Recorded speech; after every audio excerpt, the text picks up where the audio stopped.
Oi, pessoal, eu sou Sabrina, sou uma mulher branca de 30 anos, estou de trança, sou médica de família e comunidade e mestra em saúde da família pelo Prof. Saúde.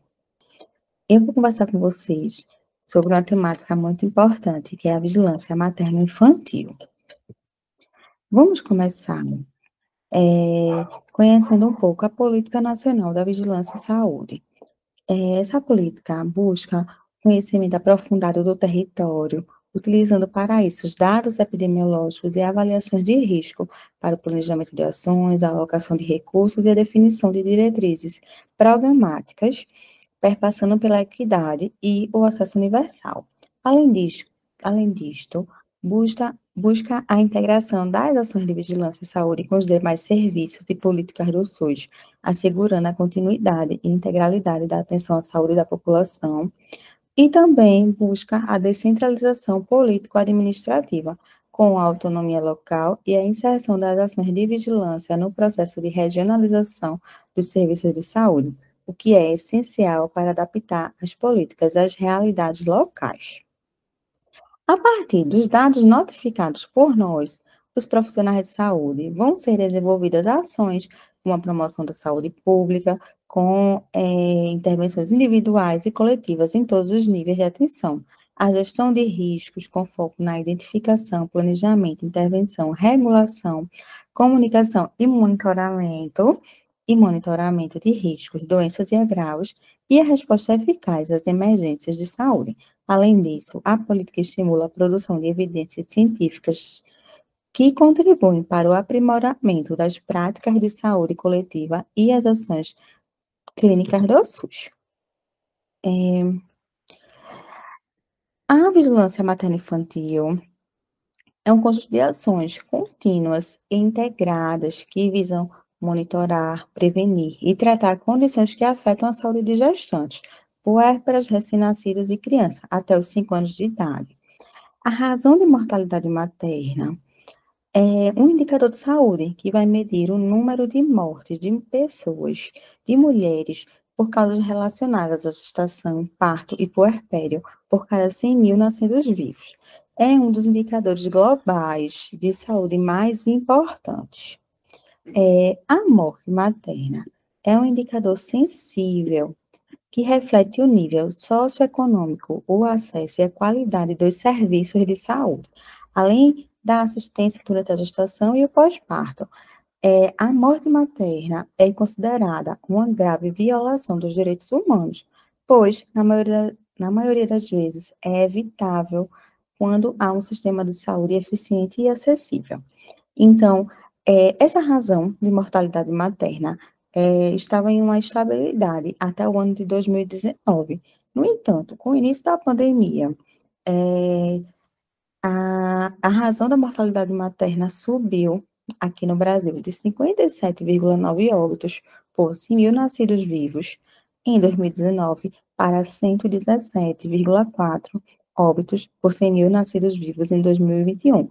Praticamente dobrou o número. E esse crescimento afastou o Brasil ainda mais das metas estabelecidas pela Agenda 2030. A Agenda 2030, o que é? É um plano de ação global para um 2030 sustentável. Foi um documento adotado pela Assembleia Geral da ONU em 2005 e é como um guia para as ações da comunidade internacional nos próximos anos, certo? E com relação à mortalidade materna, nesse guia, ele visa reduzir a mortalidade materna dentro dos Objetivos de Desenvolvimento Sustentável, visando alcançar até 30 mortes por 100.000 nascidos vivos, até o ano de 2030, aqui no Brasil. Então, nós estamos bem acima desse objetivo, né? E 2030 está muito próximo.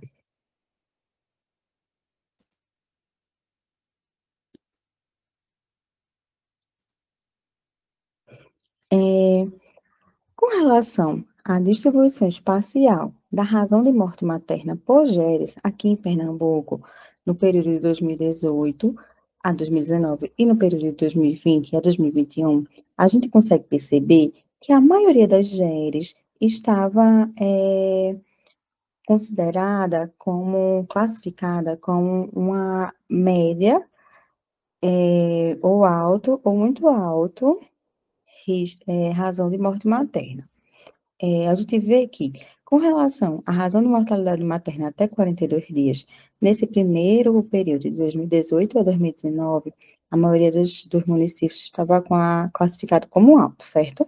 E na pandemia, os que estavam classificados como médio e baixo foram classificados como uma alta razão de morte materna e uma GERES ficou, classificada como muito alta.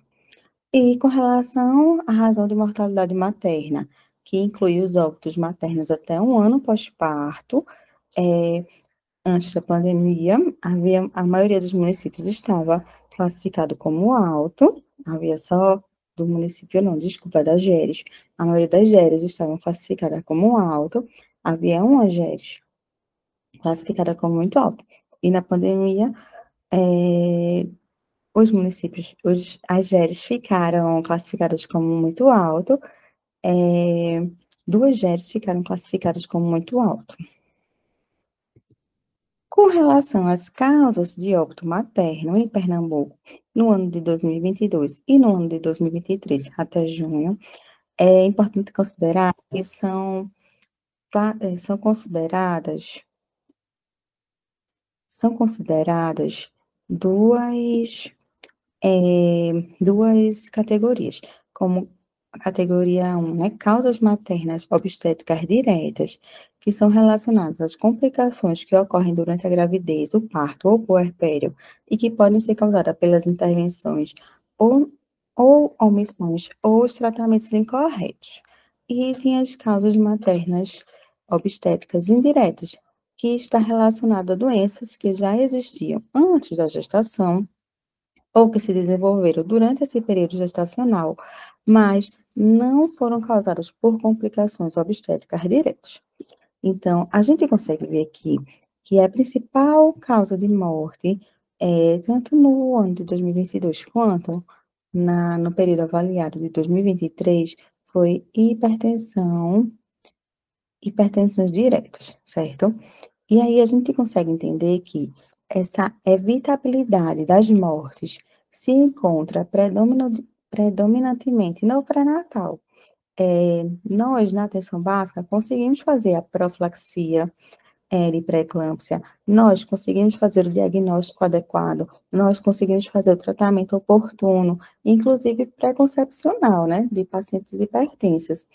E, mesmo assim, a principal causa de morte materna aqui no estado, né, é a hipertensão. Então, em que estamos falhando, né? É importante fazer essa reflexão para a gente conseguir entender em que estamos falhando e como podemos evitar essas mortes, no nosso estado.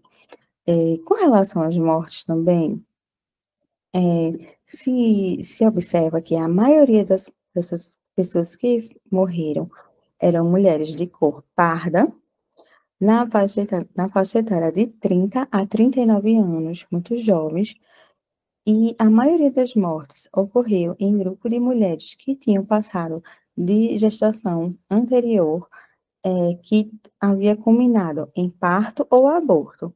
Ou seja, é importante também a gente entender, investigar e estudar no pré-natal o passado obstétrico da pessoa, para buscar entender as possíveis comorbidades que podem ocorrer na gestação atual. Então, é de nossa competência da atenção básica fazer esse tratamento, esse diagnóstico oportuno e evitar as mortes maternas. É claro que também vamos ter, em várias situações, o auxílio do pré-natal de alto risco, mas a gente não pode se eximir dessa responsabilidade, com esse cuidado com essas pessoas.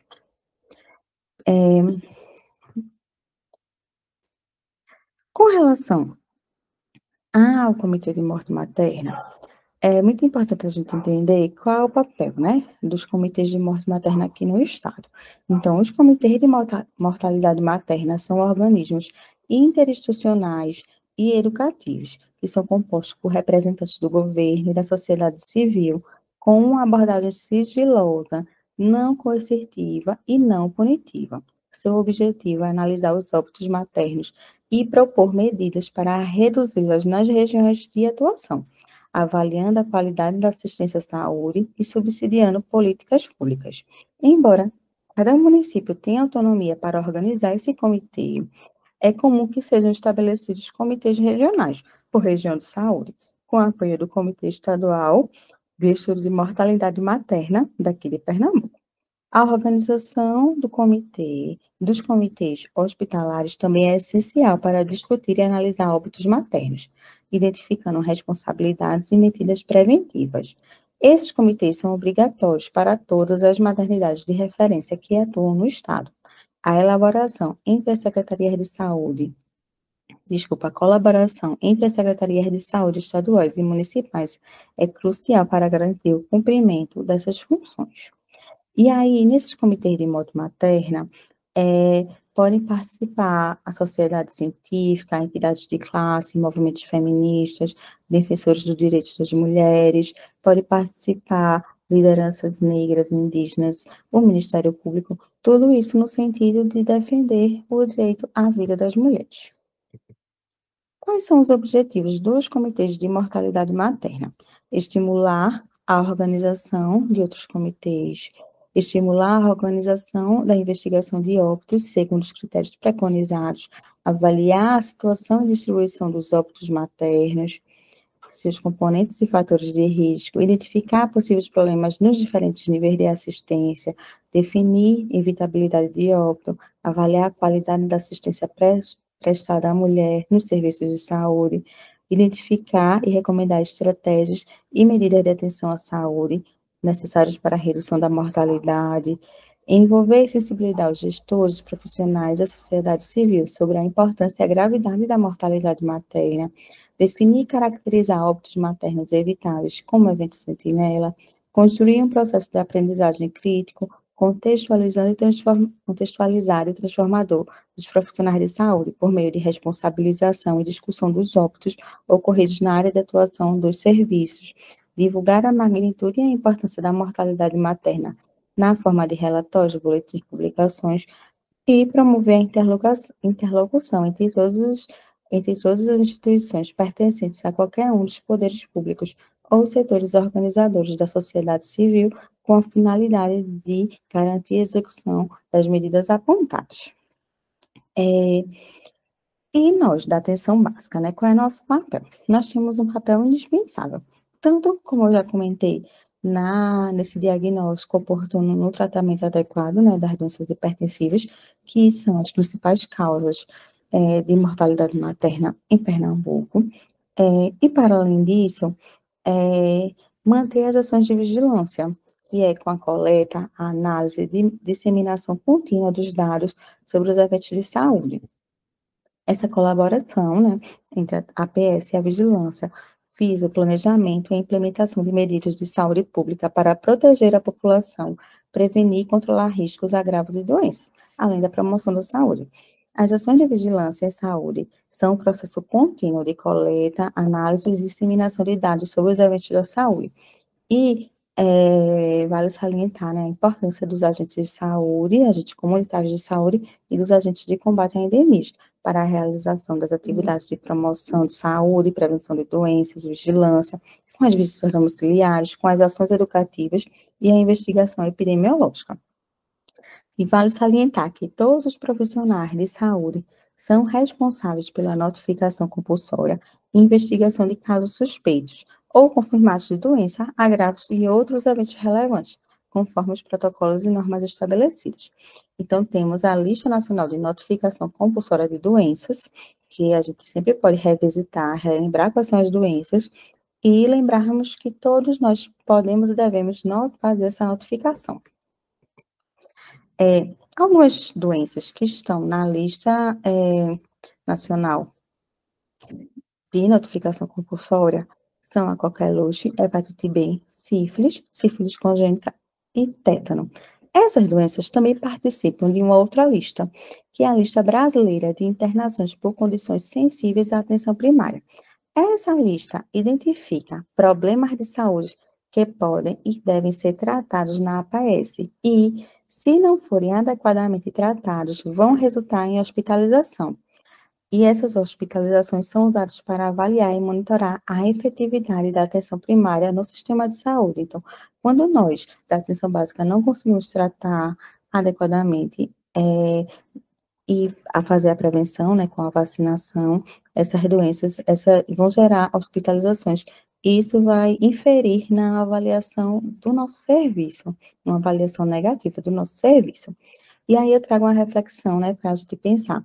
Qual o papel dos profissionais de saúde na atenção ao pré-natal, nessa perspectiva da redução da morbimortalidade materna, fetal e infantil, no contexto das doenças e agravos de notificação compulsória? E isso, para finalizar, né, que são as referências, então, que eu acho relevante relembrar é que da gente notificar e da gente ter esse cuidado com essas doenças que estão matando as nossas mulheres, né? E de nos comprometermos em nos atualizarmos, em estudarmos e em cuidar melhor da nossa população, certo, pessoal? Muito obrigada. Até a próxima.